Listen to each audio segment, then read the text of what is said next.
Hey everyone, we're here to talk about farmhouse ales. In a lot of ways, this is kind of the history of beer. Anywhere you found agriculture, there's going to be someone turning it into beer. Okay. So what is a farmhouse ale? I mean, obviously it is a ale made out of farmhouse, but really it's using traditional techniques and local ingredients, usually made on site or just within a few miles. And a lot of farmhouse ales don't really try to be a style. They're just making the beer that they were taught generation after generation. But there's some things that tie in across all farmhouse ales. They're all malt focused. You're going to see that time and time again. There's only one that's not quite as malty as the others, and we'll talk about that one last. They don't tend to be real hop aroma forward. Some of them have some strong bitterness. They tend to be at least moderate strength. If you have a farm and you're growing grains, you're not going to want to appear to be cheap, making weak beer, light beer. You want something that's really showing off all of your hard work. A lot of them are raw, or at least not boiled in any traditional sense.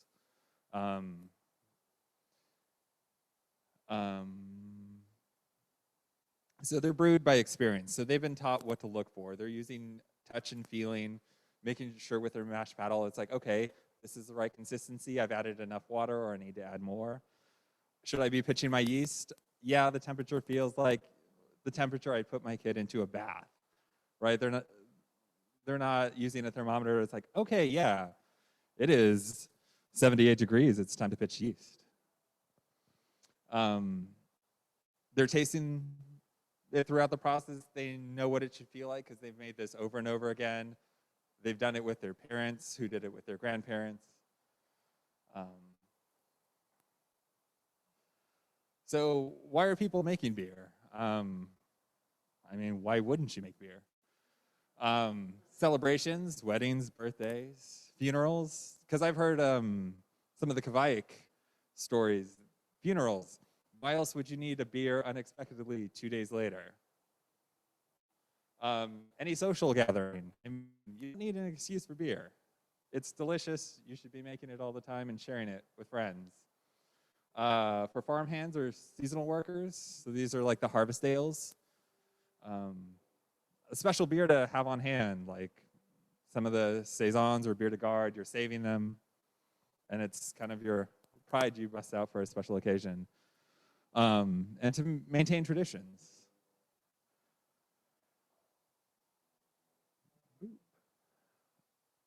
So basically anywhere there is grain being grown, there's beers being made. These are just a few of the areas that are making or have made farmhouse ales. One of the tough things is they're not always well documented. So probably many styles have come and gone, and really no one knows except for the people who consumed them or made them. In France, there's the bière de garde. Belgium, we all know the saison. Lithuania has the Kaptinis. Finland has Sati. Sweden has the Gotlandstyrka. Norway has the Kvaik. Russia has oven beers, kvass. There's also Latvia is doing like stone beers. So we'll talk about bière de garde first, out of France. A few of these topics have been covered by previous presenters where they go really in depth, and I recommend you all look at those. Doug did a great presentation on bière de garde. Bière de garde is very malt forward. No hop aroma, but it's got enough bitterness to support it. It should come off dry. You shouldn't be stuck with a sweet finish on your mouth. It should finish dry, bright, and crisp. It's one of the few farmhouse ales really defined by the cleanness of the fermentation character. Um, it's usually used with lagers or clean ale yeasts at lower temperatures. It's kind of unfairly compared to Saison, but I would say that's every farmhouse ale. It's like, oh, it's like a Saison. It's like, not really. If you look at it, Saison's probably the most different farmhouse ale in a lot of ways. Bière de Garde's got a much maltier, richer flavor, even though it does finish dry, and some of the statistics might even look similar to Saison. So IBUs, just enough to counteract the sweetness from the malt. You kind of have the color kind of light gold to kind of dark at SRM 19. It starts pretty big and finishes pretty dry. So the typical ABVs between 6 and 8.5%. So it's not a weak beer, but it should be one that you could sit there and kick back because it's got that nice inviting finish. And it's highly carbonated. So if you're looking to make a bière de garde, it's not an overly complex malt bill, which you'll see with a lot of the farmhouse ales. You want to mash at the lower end to make sure you have that nice dry finish. So you'd start with something like around 70%, like Pilsner or pale malt. Some Munich malt around like, I don't know, say about like 15% to give it that nice malty kick to it. You can pepper in some sugar to make sure it finishes dry. And then add 7% of crystals or colored malts to give it that little bit maltier with the crystals and a little bit darker color if that's what you're going for. And pretty much any noble hops to get you around that 25 IBUs. And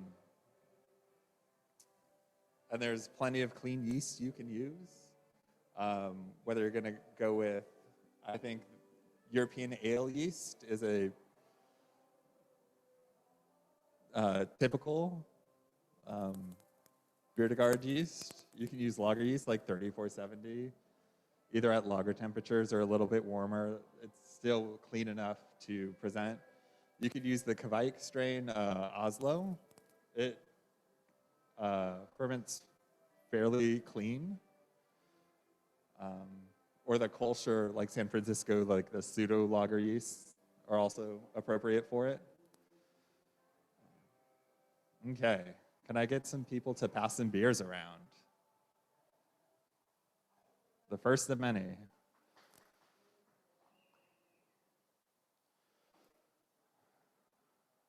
So I think we have, what, half as many as normal people? So we all have to drink twice as much, right? I think that's how that works. Okay. So for Bière de Garde, I actually was hoping to find Lost Abbey's Avant-Garde. It's a pretty good example of local Bière de Garde. But it didn't look like they're making it anymore. Instead, they're making this, which is a slightly lighter version of it.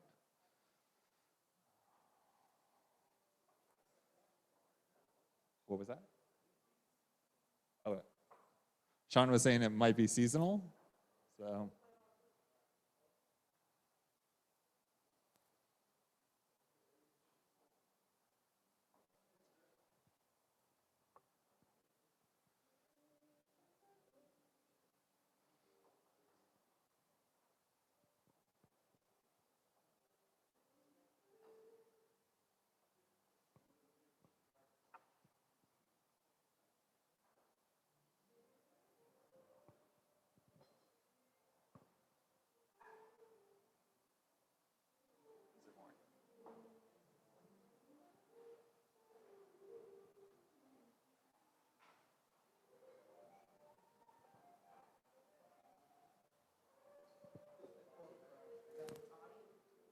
Yeah, so there was a question about who the quote is from on the slide, and that is directly from their website. I've actually not tried this yet, so we'll see how it measures up to all the descriptions we've just read.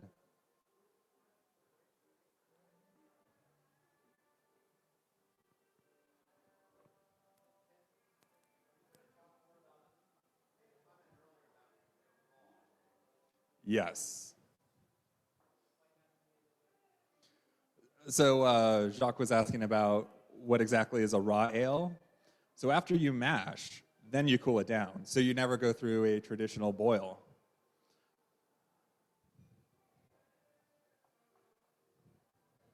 So it gives you a very different flavor. I don't know, has anyone else made a raw ale before?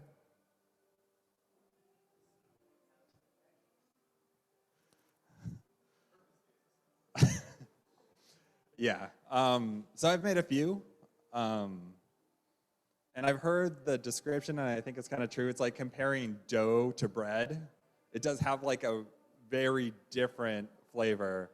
I like it. But yeah, I've heard even some people refer it as to kind of like a like green pea character. Just I don't get that, but I do get the doughiness. Um, so yeah. So what do you guys think? Does this kind of match up some of the descriptors we're talking about?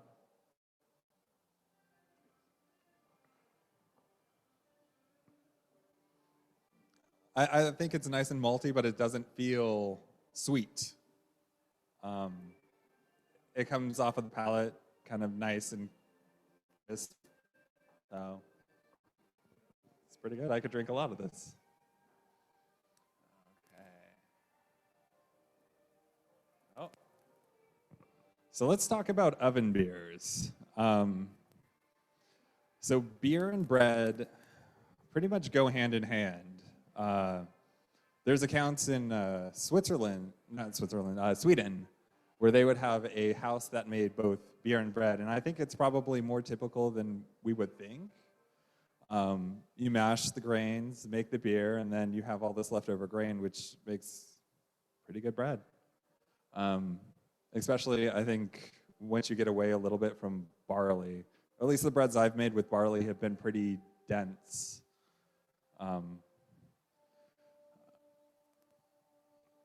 So another fact is a lot of the farmhouse ales use bread yeast because it's easily available. But calling it bread yeast is kind of a misnomer. It's just specialized beer yeast, right? So why would you have two types of yeast on hand? A lot of bread yeasts are just specially selected so they'll be fast. A lot of the bakers in the audience have probably smelled a rising loaf as it's proofing, and it smells boozy.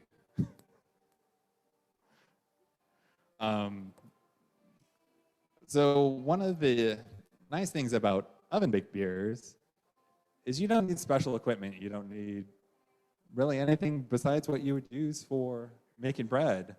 You need a loaf pan and an oven. I mean, it's probably pretty synonymous for a lot of people who are doing farm work, right? And one of the nice things about doing it in an oven is it builds a lot of complexity without having to have a lot of specialty grains. So you would just throw all your grains in it, stick it in a hot oven. The top layer of your grains will bake and caramelize. Because usually in beer, when we do our mashes and boils, we don't get any caramelization, right? Because we can't physically get it hot enough. But once you evaporate off the water from the top level, it can actually caramelize. So you can get a nice dark beer using 100% Pilsner or pale malt. So there's records of this all over. Russia, Lithuania, Finland, Sweden, Latvia. And I would also say, just because there's not records of it happening in certain areas, I would not count on it not happening in a lot of other areas. So there's some individuals in Russia who do, where they're just throwing grains and water in an oven and letting it heat for 12 hours. So by the time it actually gets up to hot temperatures, it has actually gone through enough time in the mashing ranges where it converts. Then it bakes down, and then they'll either lauter the grains or just pour the grains and some more water into their fermentation vessel and not separate out the grains and just let it settle and then pour off of that. Okay. So let's talk a little bit about Keptinis, which is a Lithuanian baked beer. So they use 8-inch loaf pans and just fill it with grain. So they'll mash the beer standard, separate it from the grains, bake the grains, and then they will lauter it through the baked grains to pick up all those caramelized flavors and complex pyrolyzed sugars. So the top of the baked grains should char pretty strongly. And these beers are typically about 6 to 7%. But they're documented all over as early as the 15th century. So these have been happening for a long time. And all over. So it starts with 100% pale malt, but at the end it looks like a stout or a porter.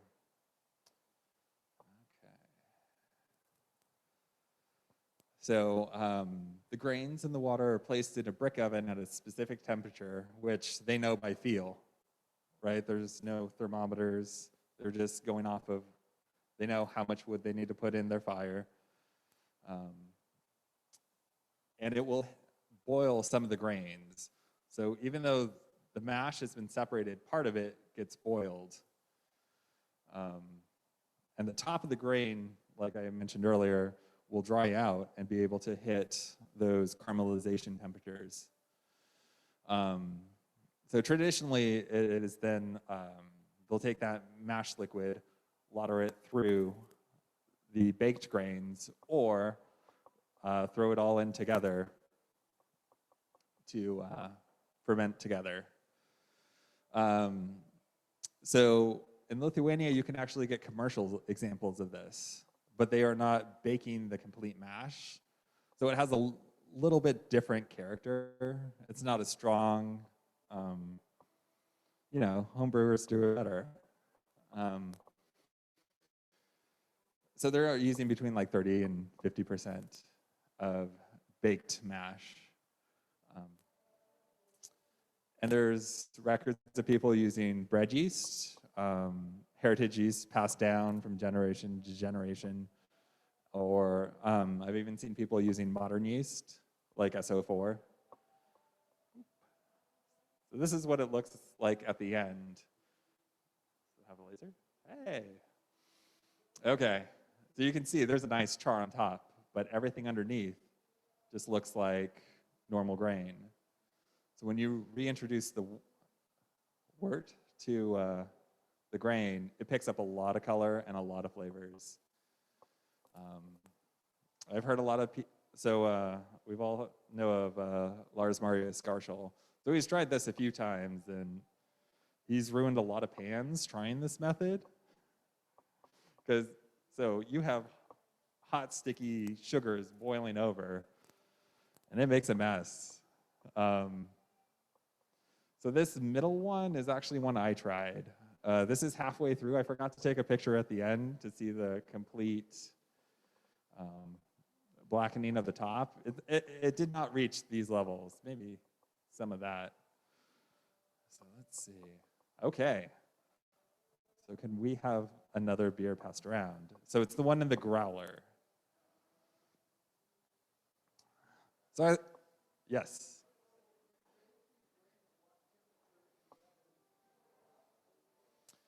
Okay, that's a good question. He asked what temperature and how long to bake in the oven. So typically for the Keptinis, they're talking about 3 hours at around 400. So yeah, it's pretty warm. I actually did mine in an air fryer, because essentially it's just a convection oven. And I didn't want to ruin our oven or any pans, or I would hear about it. Yes. You could. So the question was, do you throw out the grains afterwards, or can you bake with it later? You could do either. I think typically they'll bake with it after. I mean, why throw away good grain, right? Yes.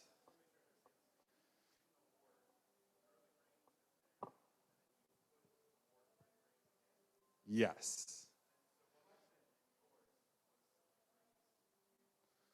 So I used 100% of the grains. So I did a gallon batch of this. So I put tons of Golden Promise in it. And I put all of that in the air fryer and let it char on top. Yes. It's still wet from the mash. Depending on how much you're going to put in, you can add more water. The Russian ones, they do the whole thing in the oven, so it does have water in it as well.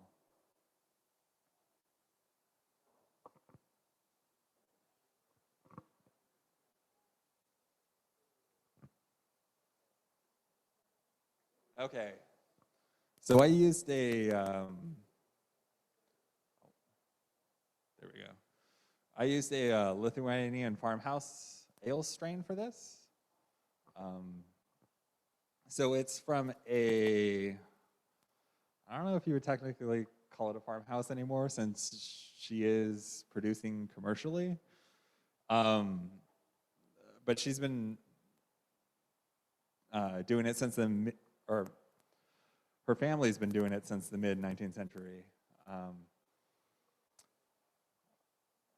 So we'll see what you think. It ended up a little bit stronger than I was anticipating. I was not expecting to get very good efficiency. Yeah, so. Can I get a pour?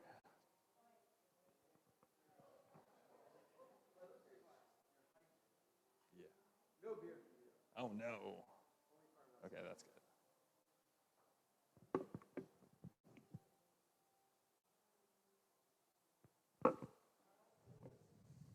So this is about a week and a half old. So I brewed it last Sunday. Yeah, I think it will. It's a little hot. Um,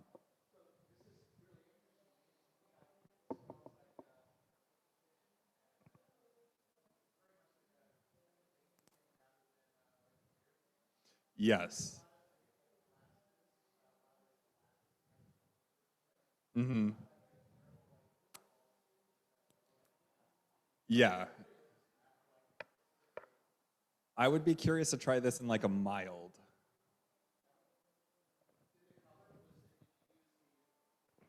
Did you use the pale malts for this? And this color came It's from that? 100% Golden Promise. Oh, okay, Golden Promise. All right, yeah. So you got some color from the baking process. Yeah. But, yeah, as I had mentioned before, it's very much like a bacon, and I get a lot of masses from it. So, and it's real enjoyable. Thank you for sharing this with us.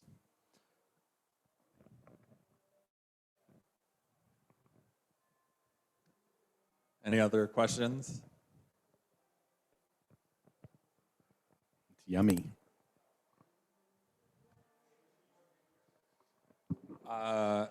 So the question is, what yeast did I use? So it's Omega yeast. Is it 033 Juravru Lithuanian Farmhouses? Yeah. So yeah, I'm glad it didn't quite dry down as much as some of the other farmhouse strains. It finished at I think 007. So it's pretty dry, but I think it has a lot of sweetness baked in with some of the sugar characteristics. Something I forgot to mention is where the hops come in. Typically they're boiled on the side as a hop tea and then added prior to fermentation.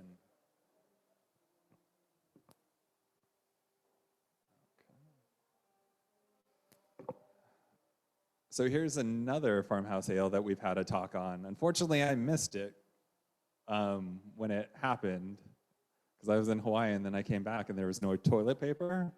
I don't know what happened. So I think we all have heard about Kveik by now.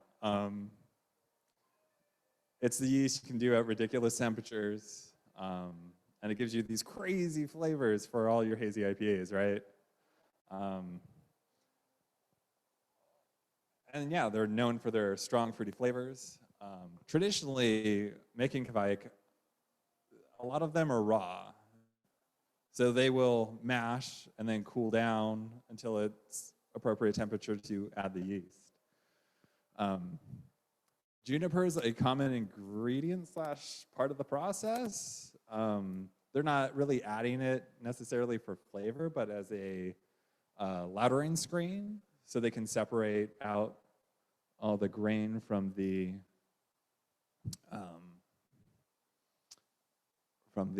wort. But it also does add a flavor, and it is also to prevent microbes from growing in it. Not to say that there aren't bacterial contaminations in some of the Kveik cultures, but generally that's not what they're going for. If they get funky or sour flavors from it, they'll just toss their strain and get some more from a neighbor. Kind of despite surge in popularity, interest in Kveik and its home country is waning, and it's kind of a good thing that Lars has done so much work documenting all these processes and bringing light to the yeast. It might be the thing that saves it from disappearing. Because a lot of the brewers in that area are switching to practices we use because, I mean, we make fancy IPAs. Why wouldn't you want to brew in a fancy like spike kettle or electric system versus a huge pot that takes forever to get to boil? Or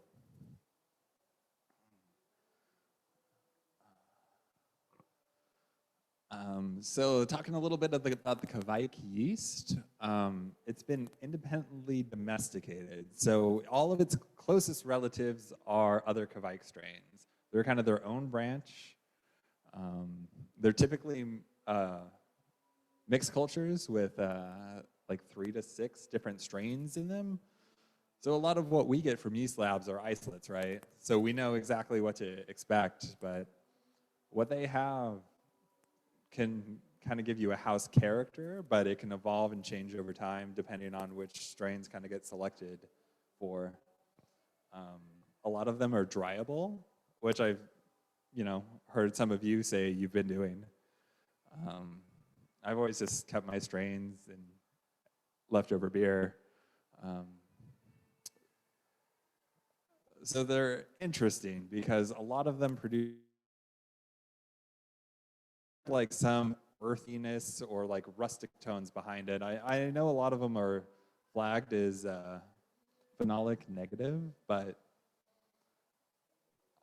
I especially I think the ones fermented at higher temperatures, I do pick up a little something else that I don't expect when I hear the word clean. And they've really exploded in popularity. I was looking on Milk the Funk the other day, and there are over 50 unique strains now available commercially.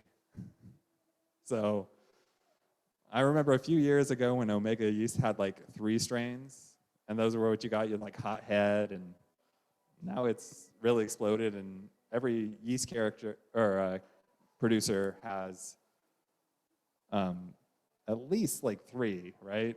White Labs even has like a few, right?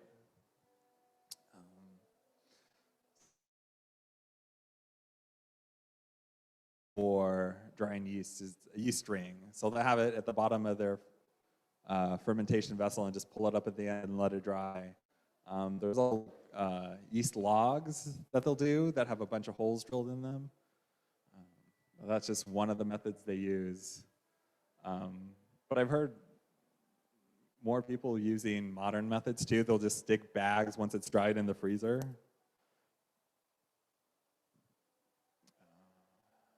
So one of the interesting things is it sounds like a lot of the current Kvike brewers have not with kind of kept the knowledge of how to keep these strains up clean. So there's a bit of that. Apparently, previous generations were better about making sure the yeasts were better taken care of over generations. Okay, yes, the explosion of popularity. Our interests are kind of saving some of their traditions. But a lot of us are asking the questions like, how does it make our IPAs better? Because they work pretty well in some of the hazy IPAs, right? They have this nice fruity character that complements all the hops. It has like, I find even though they tend to be a little bit on the dry side, they have like a nice soft round finish that plays really nicely with them. They're fast, which a lot of commercial breweries like, right? Fast turnaround. When we use it, it means we can be drinking the beer we brewed last weekend by the next weekend, right? We can get it after a couple days. And it's nice for those who don't really have good temperature control. I mean, during the summer, it's like a perfect time, right? My garage stays at least like 90.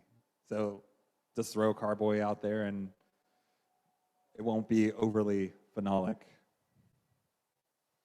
Okay, so we need some more beers passed around. So even Stone has jumped on the Kvike train. So they have a little 4% hazy. Oh,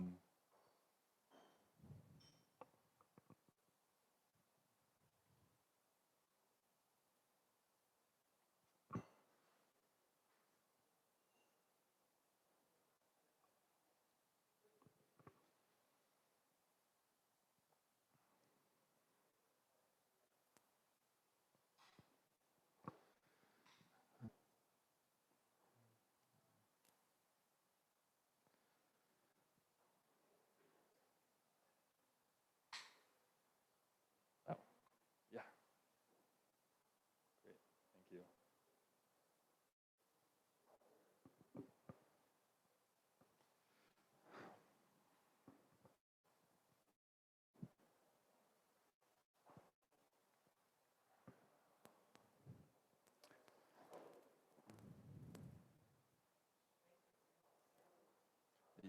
Oh yeah, of course.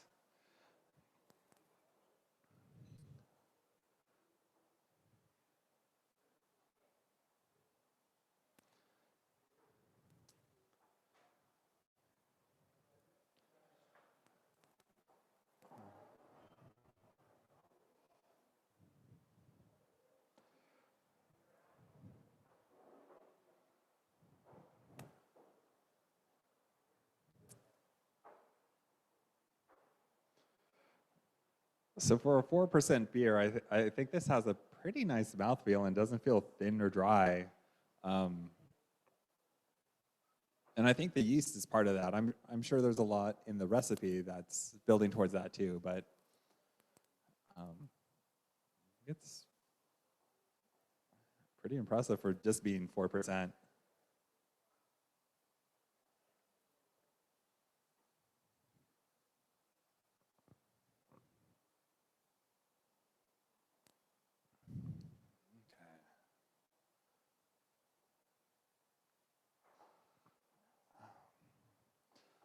So let's talk a little bit about the style everyone thinks of when they hear Farmhouse. So much so, I think we've had at least 2 presentations on Saison. And it's kind of the style every other farmhouse gets compared to, which is probably a little unfair because it's probably the most different. And some would even argue it's not a farmhouse ale. So a lot of what we think of for a saison is defined, or at least heavily influenced by Saison DuPont. It's the saison, right? And they've been doing it a long time. I've seen all sorts of dates, some that they've claimed, some actually that have been documented, because they claim they started in 1844. But there's not much evidence of them brewing until the 1920s. Because they officially founded as a brewery in the 1950s. And I thought it was kind of interesting in the 1990s, they transitioned to also making bread and cheese, especially the bread part. I mean, that makes sense if you're having all these grains. It seems like a natural fit to do that. The actual location has been in operation since 1759. Ready for another beer?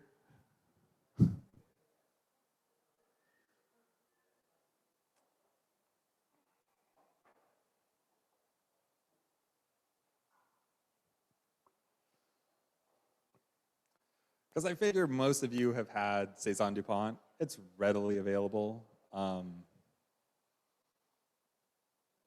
So I thought we'd try something that's good in Belgian and not Saison DuPont.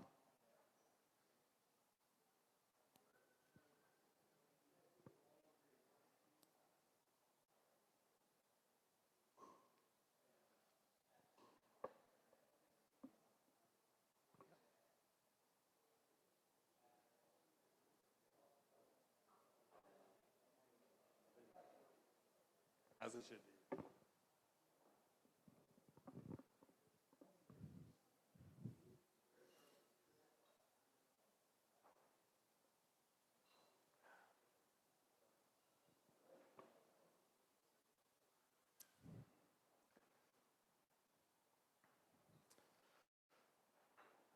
So this too is one of the classic examples of Saison.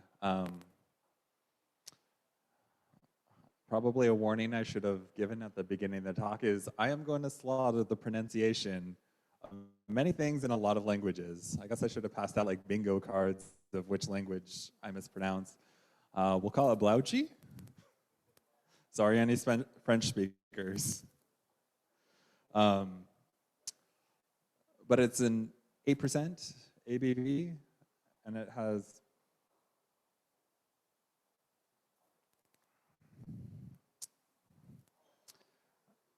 kind of it definitely has the high carbonation you would expect. The fruitiness, I would say the bitterness is a little bit lower than I would expect with some of the other examples. It's hoppy, but not in a bitter way.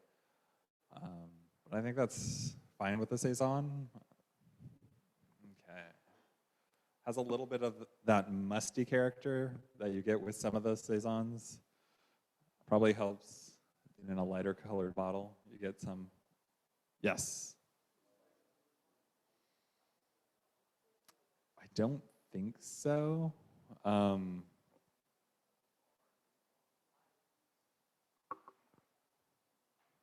The question was, are there any spices in this beer?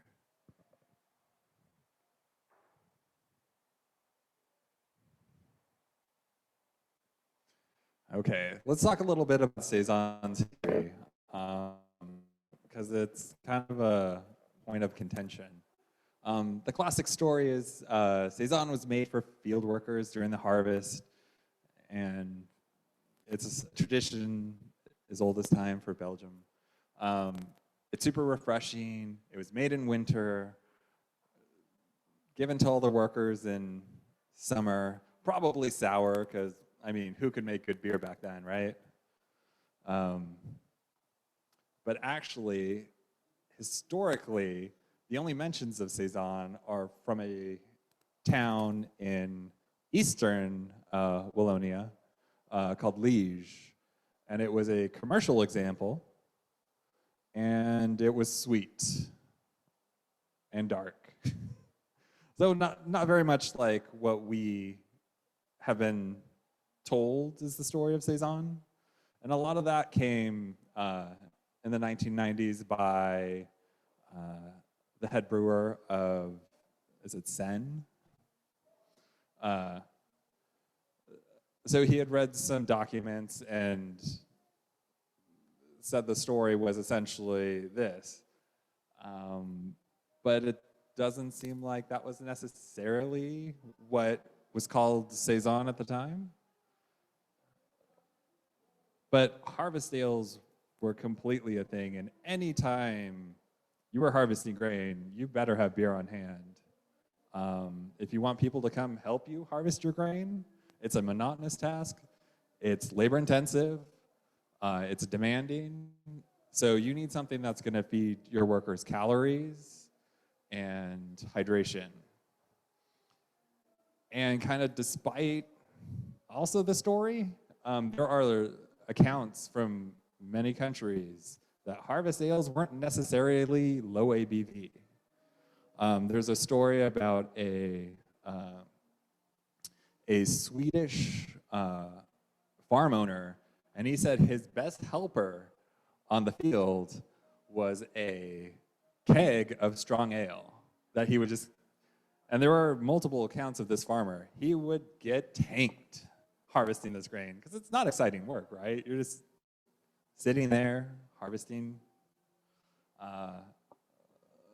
So yeah, so harvest anywhere you were harvesting grain. This was going to be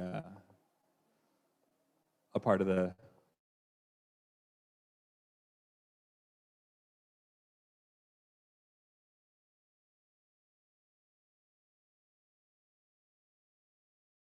they're either light or dark, they're either strong or weak. So what is Saison? I mean, they kind of cover the whole gamut of what you can be, right? But when you drink a Saison, you know what a Saison, right? It's defined by its yeast character, not necessarily, it's not necessarily its statistics. You expect some sort of ester. You can get banana, citrus, or palm. And you expect some sort of spiciness, earthiness, some sort of character that makes you think of, there's some sort of rusticness to the ale. Some of the well-known examples have a skunked character to it. And I would say something that is also kind of key is, well, it might not be a malty ale, there should be a grain character. You should get that kind of like hay or biscuit character.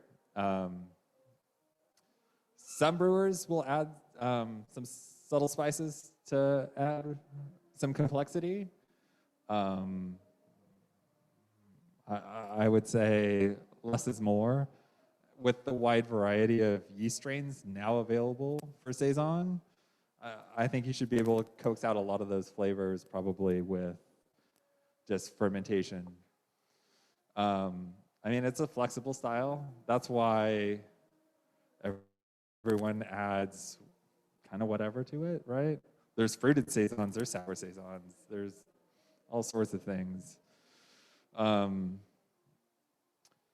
But one of the things I find most true about Saisons is it follows the Belgian attitude of it should pair with food, right? There's not a meal that it shouldn't go great with. And I think with Saison, I don't know if it's my personal bias that I love the style, but there's not a meal I can think of. It's like, well, Saison's not the perfect beer to go with it.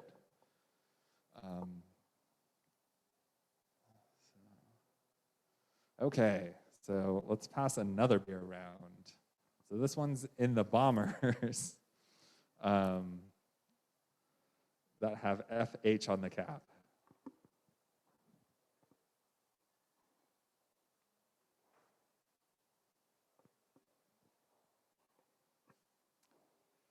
So I'm sure most of you don't know, I was actually supposed to do this presentation last June.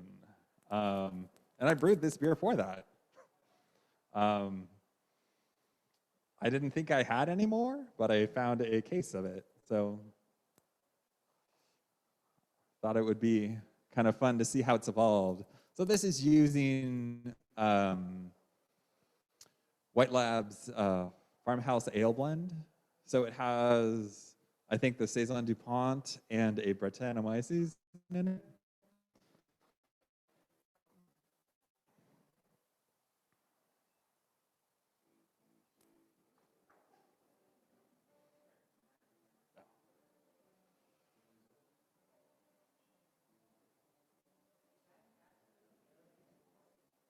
Is it what? I don't know the source of the Brettanomyces, but the Saison DuPont is a Belgian, yeah.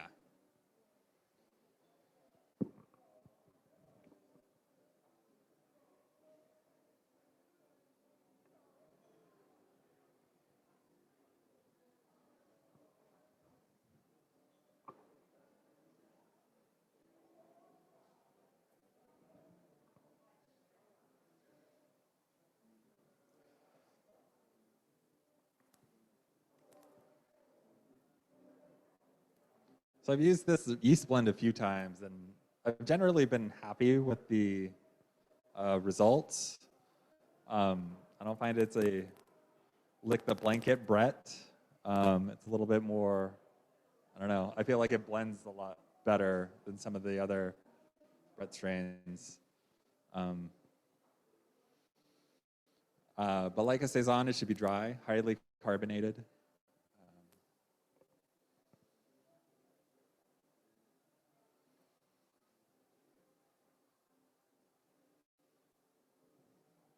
Yes, question. Yeah, the Brett's intensified a little bit. The hops have also fallen off. The question was whether it tastes the same as it did a year ago. Yeah, it evolves over time, but I don't find it changes as much as some other Bretts do over time. Any other questions?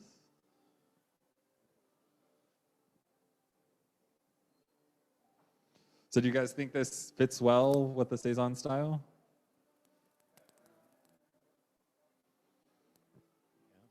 Yeah, it's got a nice little funk to it, Yeah, yeah, which I think probably is partially because of the age. yeah. Another question.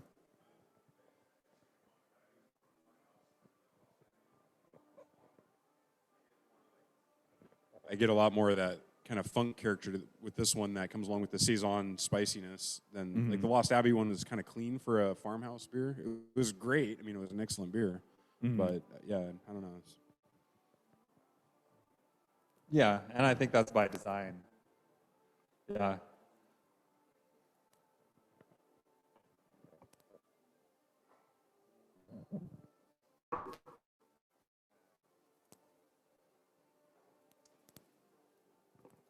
So now, luckily, there are so many Saison yeast strains on the market. I mean, the classic is DuPont. I mean, it defines essentially the style. You get banana, black pepper. So DuPont actually uses 3 yeast strains for their fermentation. 2 for primary fermentation and then 1 for bottle conditioning. They actually have a machine that helps them bottle condition. So traditionally, Belgians have a room that is heated where they do all their bottle conditioning. DuPont thinks it's very imperative for their signature flavor to ferment all their bottles on the side. So they have a machine that goes through and flips all their bottles on their side. That might be a good experiment.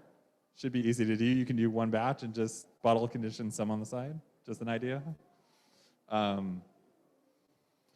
So also the Blaugis strain. So Andy brought in a beer made with rustic. So that was that strain. The Saison that we first passed around was also that brewery. I really like it. It's a reliable fermenter. You get a nice complex fruity character. I think the first generation, I get a little bit more bubblegum And then as I do subsequent generations, I get a little bit more of the tropical fruit banana out of it. For a long time, I was using this strain that I had cultured from a Commons bottle. And then once I found out that Imperial was producing it year-round, I was like, well, I can stop doing this. Saves me some work. Because previously, the only way you could get it was from yeast, and at the time, it was a seasonal strain. I think it is now available year-round. Okay, and then another popular strain people use is the Therese or the French Saison. Technically, the beer they make is a beer de garde, which is why it might not be as funky. You don't get quite as much black pepper as you do with some of the other or the rustic characters. You get a citrus character, and it's a crazy attenuator. I mean, you point that yeast at anything, and it's going to drop down to 1002, like nobody's business. And there's plenty of yeast companies who carry it. I mean, 3711 used to be the place to get it. Imperial has Napoleon. Even White Labs in the last few years have started carrying it too. So it's nice that we've had a kind of renaissance for all these yeast strains. There's been all these kind of craft yeast makers who have gotten a lot of rare strains, like the Yeast Bay, East Coast Yeast, Bootleg Biology has quite a few. And all of them are very different than you would see from these three. So you can really shop around and find the flavors you like. Okay. So how to brew a Saison?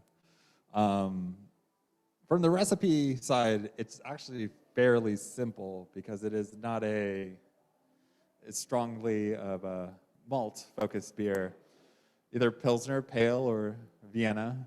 And you can do a mix of any of these three. Some sort of adjunct, wheat, spelt, rye, oats. You can use some sugar too if you're worried your yeast isn't going to dry the beer out enough. Find a lot of times most of the Saison yeast have no problem with that. Most of them are diastaticus, so they will dry a beer out regardless of your mash temperature, how many complex sugars are there in there. They've got it, don't worry. Something I should have mentioned about the DuPont strain is it's notorious for stalling out.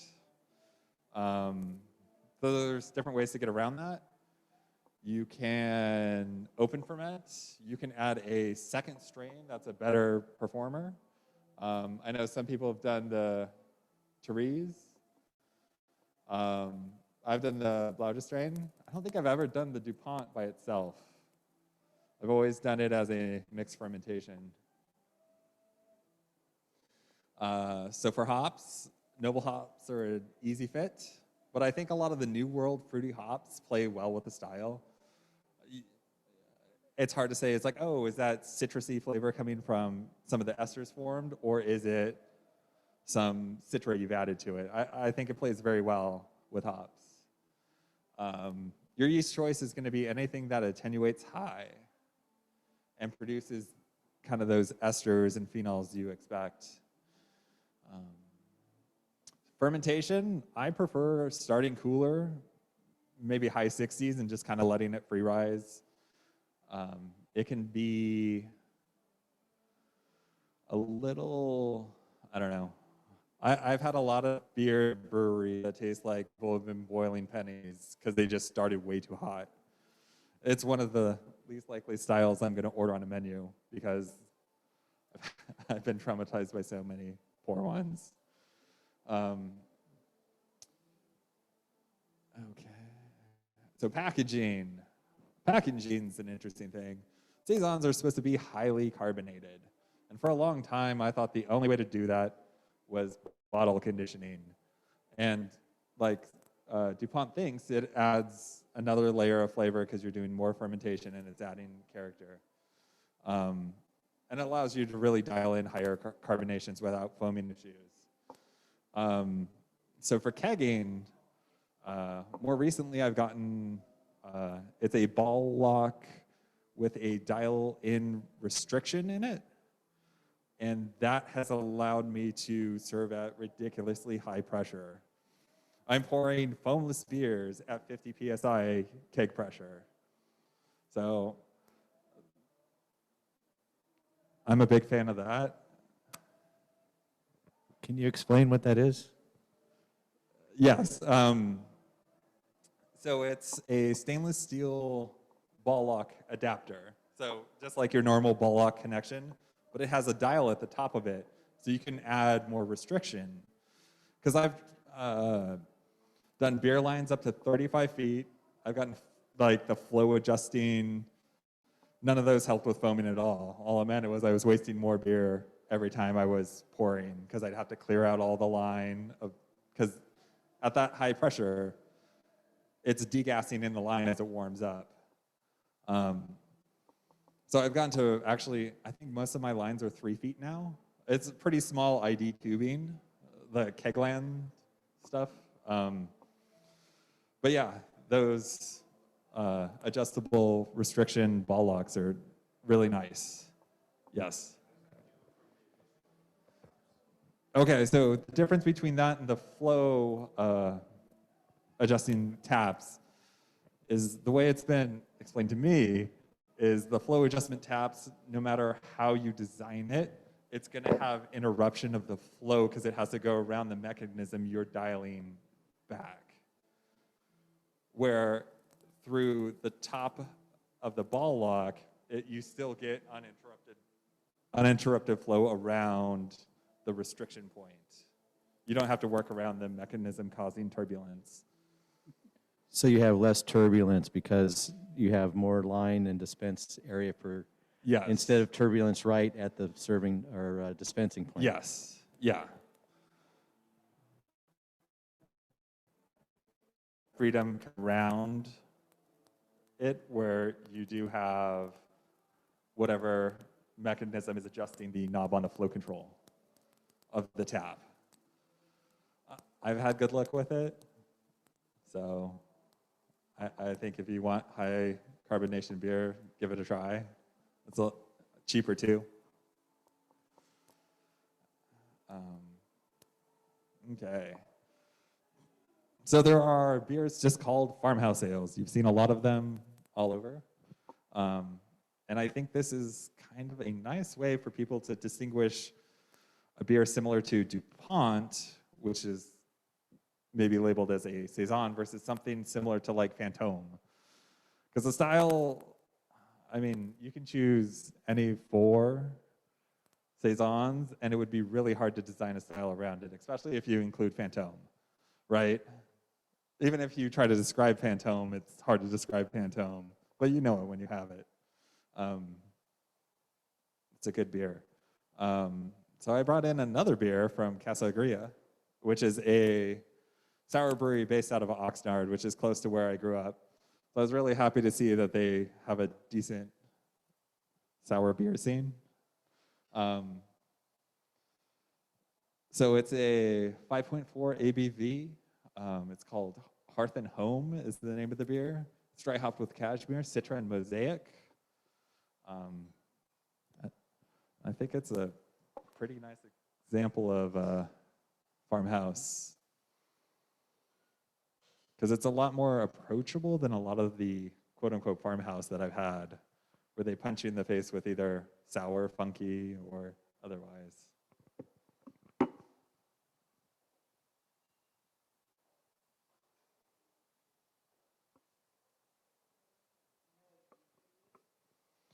No clue. If you go to their tasting room, it is also their barrel room. And they have on each barrel what yeast or bacteria they're using. So it's kind of interesting to read them and see what they're using. Some of the names I don't recognize, so they're using wild yeast that aren't Brettanomyces. So, yeah.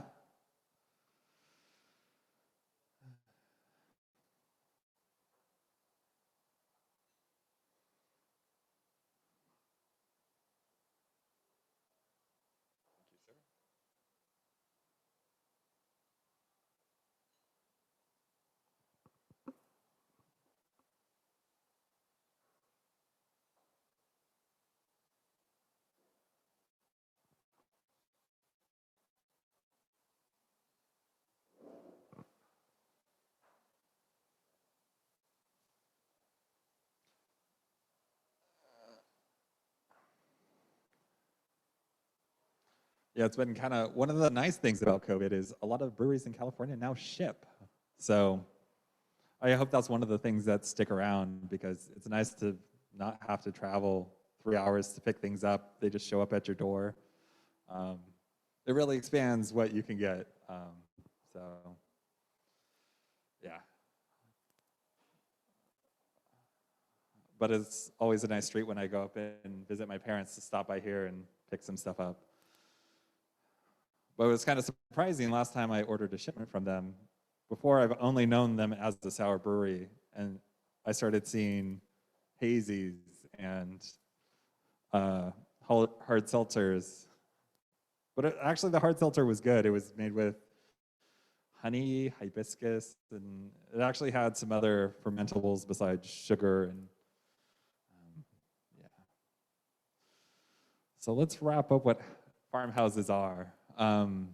Farmhouses are malty ales meant to show off a cultivar's grain, right?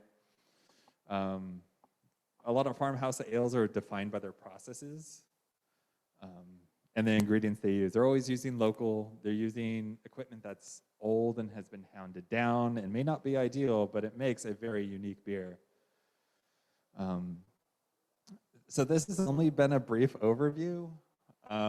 We haven't even touched on stone beers, Goslandrika, Sati, Landel, Maltal, Balsal, Kuldul, and I'm sure more. These are just some of the ones we've seen.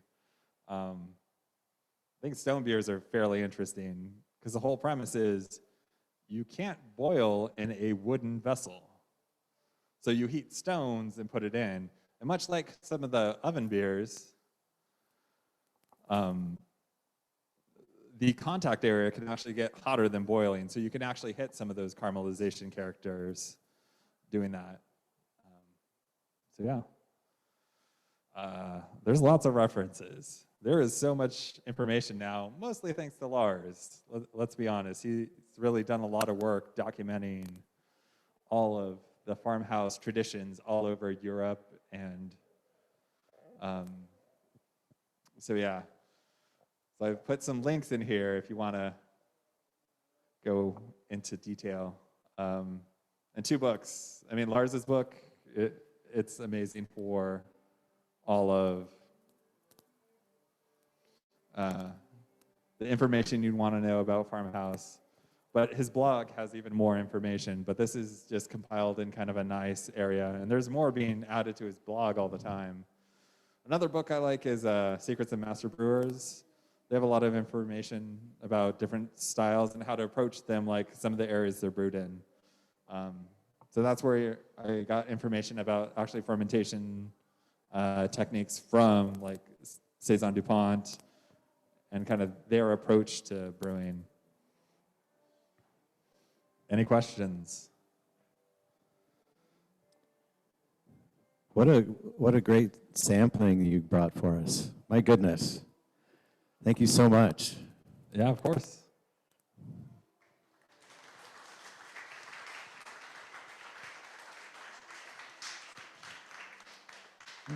Yeah, some awesome information as well. I mean, there was so much to cover, like you said.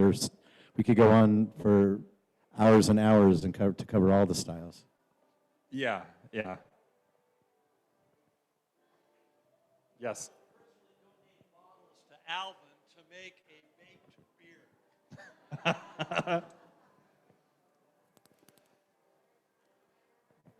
So we're going to have an Alvin challenge where he's not allowed to use any of his traditional equipment. Yeah,